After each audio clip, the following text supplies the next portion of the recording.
Hey all, Tom Moran here from Tom's Big Spiders. In this episode, we're going to be taking a look at Davus pentaloris, or the Guatemalan tiger rump. Picked this one up a while back. Unfortunately, not as a sling, so you'll see when we get into the video, I'm not giving full husbandry advice on them because I haven't raised it up from a sling.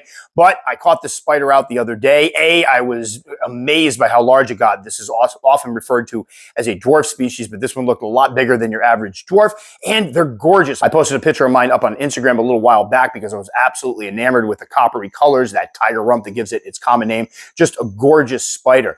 So the Davus pentaloris, or Guatemalan tiger rump, is a New World tarantula from Mexico, Guatemala, El Salvador, and Honduras. It's a small fossorial terrestrial species, with some of them choosing to dig, but some of them will live up top. And the females can reach about 4.5 inches or so, which is pretty good size. And temperament-wise, some people say that theirs are rather laid back. Some people say that theirs are a little skittish. This one was a little feisty at first. Overall, they can be a rather fast and skittish spider, so just be aware. But obviously, temperaments can vary from specimen to specimen. All right, enough of me talking about the spider. Let's take a look at it. Let's see the Guatemalan tiger rump, or Davus pentaloris. All right, so we're about to rehouse my Davus pentaloris, or Guatemalan tiger rump. I got this one, I think it was the summer, like June of 2019. A hobby buddy of mine found one for me. And at the time, it was like a 2-inch juvenile. I normally buy slings because I love raising them up, and I only feel like I can talk about spider care with any type of authority if I've raised them up from a sling. So this one I did not raise up totally from a sling. It was very well started when I got it. But at that time, I had put it actually came in a 4-inch by 4-inch by about 7-inch AMAC type box. He had kind of put it in something temporary while he gave it to me, and then I had to wait for it to molt to get it out of there. But as you'll see in this rehousing footage here, we put it into an 8 by 8 by 8 Exoterra Mini, one of the little cubes. And at that time, it was perfectly sized for it. She was probably about I'd say probably closer to 3 inches then. And what she did was immediately, if we look in here, burrowed. First, she had the burrow underneath the water dish there, and then that obviously didn't work for her because it started to get uncovered. So then she burrowed under here. So this one has continued to burrow. When I got her, she burrowed. When I put her in here, she burrowed. And I know there's been discussion on the adults. Some seem to burrow, some don't burrow. I like to give them the space to burrow if they want to. So what we'll be putting her into is this over here, which is one of the tarantula cribs, 8 by 8 by 12 enclosures, the terrestrial ones. And if you notice, what I have here is about probably close to 5 inches of substrate. The bottom layers are a little more moist. The top, I put a little more dry substrate on. And we have leaf litter. We have some sphagnum moss, some green sphagnum moss. And I have 2 cork bark hides. This one's more for show. I don't know. She'll probably end up using this one. But I've been trying to give a choice of where to dig. This one here, I've already got a pretty decent sized starter burrow over. And basically, I could keep her in this one here, but I was looking at it. It needs to be cleaned. It's kind of musty smelling. And I decided that when I saw her out the other day, she is just molted. Absolutely stunning. Has to be over 4 inches now. A big, big girl. I was actually shocked. She was sitting right up here, and really big girl. So I want to give her a little more space in this enclosure here. So what we're going to try to do is get her out from here. Now, temperament-wise with these guys, I know some people have ones that are very, very laid back. This one has been a bit feisty, which I like. I think in our last video, we had some footage of her kind of grabbing onto it was one of the few spiders I've had that turned around and grabbed onto the brush and didn't want to let it go for a minute. A little bit skittish, very, very fast. This is one of those species that people talk about as possible beginners. I think they can be a good beginner species. From what I've heard from folks who have raised them up from slings, they're rather hardy as slings, but you got to be aware of the fact they can be fairly fast. So what we're going to do is try to pull. Oh, this might be a little easier than I thought. I honestly thought she was a lot deeper than that. So she has kind of a shell, but if you want to look there, I don't know if she's coming up. Absolutely. I posted a photo of her on my Instagram a while back. She was out and about, and I like the species. It was one that I had another YouTuber, Mike, I think it was Mike Farless, wasn't it? Who I don't think does YouTube anymore, but we did kind of a crossover event where we both tried to convince each other to get a certain species of spider. I went with Formictopus. He went with Davus pentaloris. And it took me a while to finally get one. And when I got one, I immediately liked it. But it wasn't until recently I'm like, man, I really get why people are so enamored with these spiders.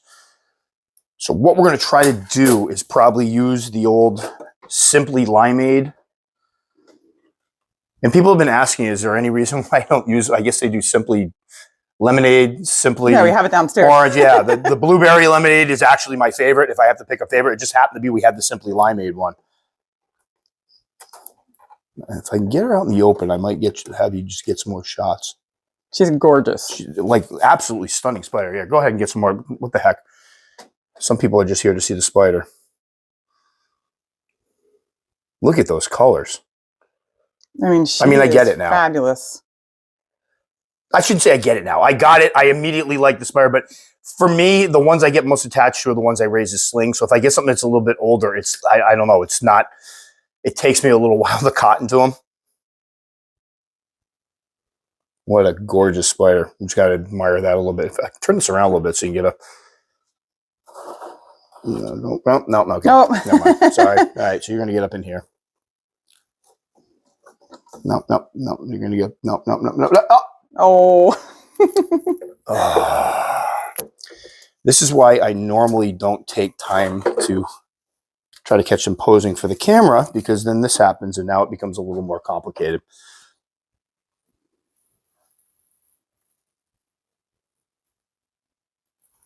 All right. Let me get that out of here. Actually, I'm putting here so I don't have to clean all the dirt up later. And let's see if we can get her up into Simply Limeade.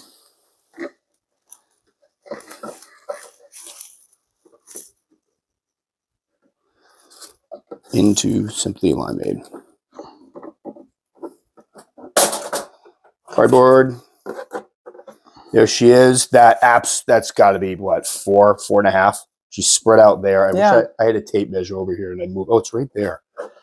Oh, she just... I don't think we're going to be able to get it, but okay. I'm guessing about 4.5 or so. Good size spider, and I'm glad I'm putting... I mean, could this have been continued to be a home for? Absolutely. I mean, she had a little burrow. She was comfortable in there, but it was getting a little... She's been in there now for, what, 4 years or so, I think? We said December of 2019 or so. It's almost 4 years. And I just wanted to get her in something that she had a little more room in because she could continue to live for quite some time. We wanted her to be comfortable. Right, so what I'm going to do is get this out of here. Didn't think this one through very much. This one in here.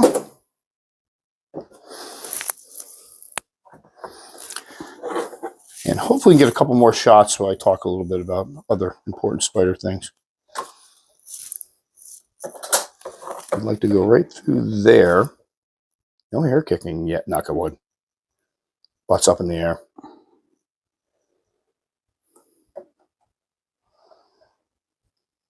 There you go. All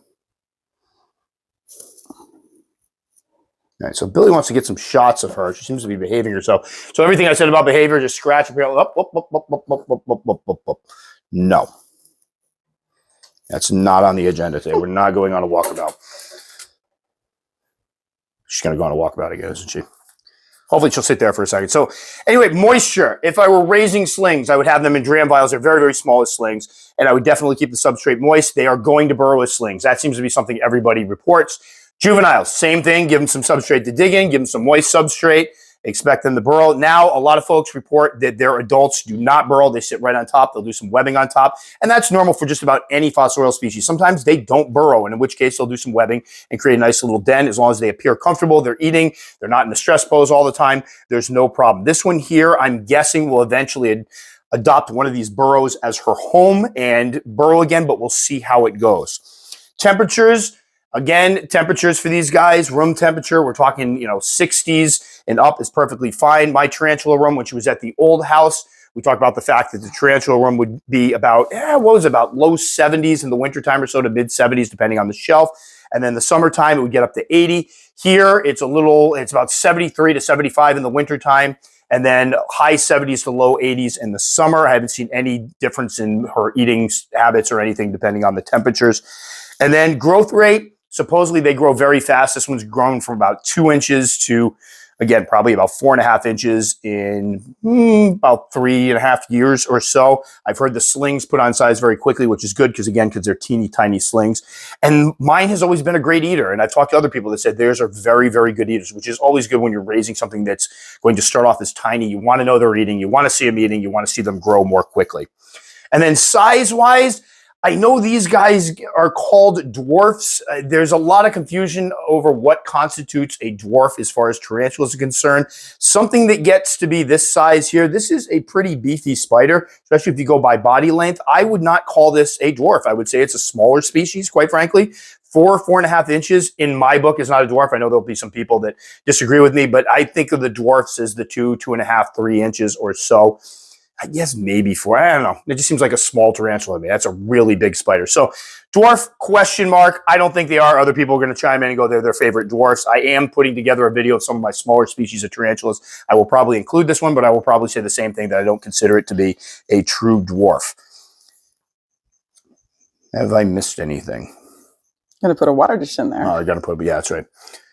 And then, of course, after we get everything settled, I do have a water dish I will be putting in there. I'll be using one of the little deli cups, plop it over here. I like these because you can clean them out a couple times, but then when they get too soiled, you just take them out, drop them in the recycle bin, and drop a new one in. So that's for people that don't feel like cleaning them or don't have a sink in their tarantula room. It's very easy. You just plop them. When I do feedings, I plop them all aside, come down later, rinse them out, drop them in the recycles. Easy peasy. Those are Walmart, I think mini souffle cups or something. Yeah, they're right next in the cup section.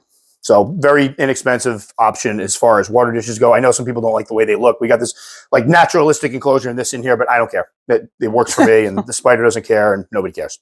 All right, so there we go. Davus pentaloris, Guatemalan tiger rump. Awesome little spider. Glad we could get some good shots of her. And definitely one I'm going to have to in the future get a couple slings and raise them up, because again, I don't feel good saying, hey, this is how you raise them, when I got one that was so well started. I mean, she was a juvenile, a young adult when I got her. That doesn't, as far as I'm concerned, that doesn't show I can raise anything. A lot of people can jump right in with an adult that's already started and raise them up. I'll definitely have to get some slings and then do an update on those. Now, a note about the enclosure. I know some folks are going to be wondering why I'm switching up the enclosures. As I explained in the video, in this case, I was kind of looking at whether I wanted to clean it. It was also a little bit small. Now that I saw the size of the spider, I wanted to get into something that was a little bit larger, hence the bigger enclosure. As for the Exoterra minis, I still have a couple of them. You might be able to see them behind me that I still use, but I've been kind of phasing them out a bit and trying other things. Who knows? I'll sometimes bring certain enclosures that I steer away from back later on. That might be the case with these. But again, I think part of the hobby and part of the fun of the hobby is experimenting with all different enclosure types. So sometimes you get something, you like it for a while, and then you find something else that you want to try out, so you move away from that. That will do it for this one. As always, if you liked it enough to subscribe, very much appreciate. Click the little circle up in there. I'll put the old Davus pentaloris video down in here. Put something else up there. If you take the time to comment, I'll take the time to respond. Just know it could take me a couple days. Guys, stay safe. Catch you all next time.